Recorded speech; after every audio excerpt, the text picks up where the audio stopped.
ప్రకాశం జిల్లా దర్శిలోని మండల పరిషత్ కార్యాలయం సమావేశ హాల్లో ముంతా తుఫాన్ సంసిద్ధమైన సమీక్ష సమావేశం జరిగింది. ఈ సమావేశంలో దర్శి మండల స్పెషల్ ఆఫీసర్ గా గాయత్రీదేవి, ఒంగోలు కార్మిక శాఖ డిప్యూటీ కమిషనర్ ఆధ్వర్యంలో వివిధ శాఖల అధికారులు పాల్గొన్నారు. తుఫాన్ ప్రభావాన్ని దృష్టిలో ఉంచుకుని ముందస్తు చర్యలు, అత్యవసర పరిస్థితుల్లో ప్రజల రక్షణ, త్రాగునీటి సరఫరా, విద్యుత్, రహదారులు మరియు ఆరోగ్య సదుపాయాల పరిరక్షణ వంటి అంశాలపై అధికారులు విస్తృతంగా చర్చించారు. ఈ సందర్భంగా స్పెషల్ ఆఫీసర్ గాయత్రీదేవి మాట్లాడుతూ, ముంతా తుఫాన్ కారణంగా భారీ వర్షాలు కురిసే అవకాశం ఉంది.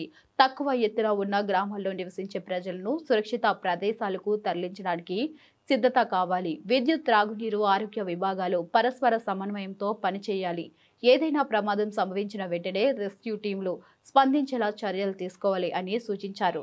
అదేవిధంగా పంచాయతీ కార్యదర్శులు గ్రామ స్థాయిలో తుఫాన్ హెచ్చరికలను ప్రజలకు తెలియజేయాలని, అవసరమైతే సురక్షిత కేంద్రాలుగా పాఠశాలలు, ప్రభుత్వ భవనాలు ఉపయోగించడానికి సిద్ధంగా ఉండాలని ఆదేశించారు. విభాగాల వారీగా అధికారులు తమ సిద్ధత వివరాలు వివరించారు.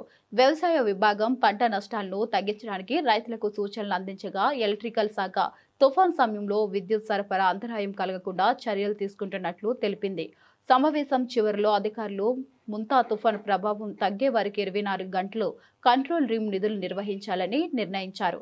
సమావేశంలో Darsi MPDO, municipal commissioner, deputy MPDO, వ్యవసాయ అధికారి, మండల విద్యాధికారులు, ఎలక్ట్రికల్ ఏఈ, రెవెన్యూ సిబ్బంది మరియు పంచాయతీ కార్యదర్శులు పాల్గొన్నారు.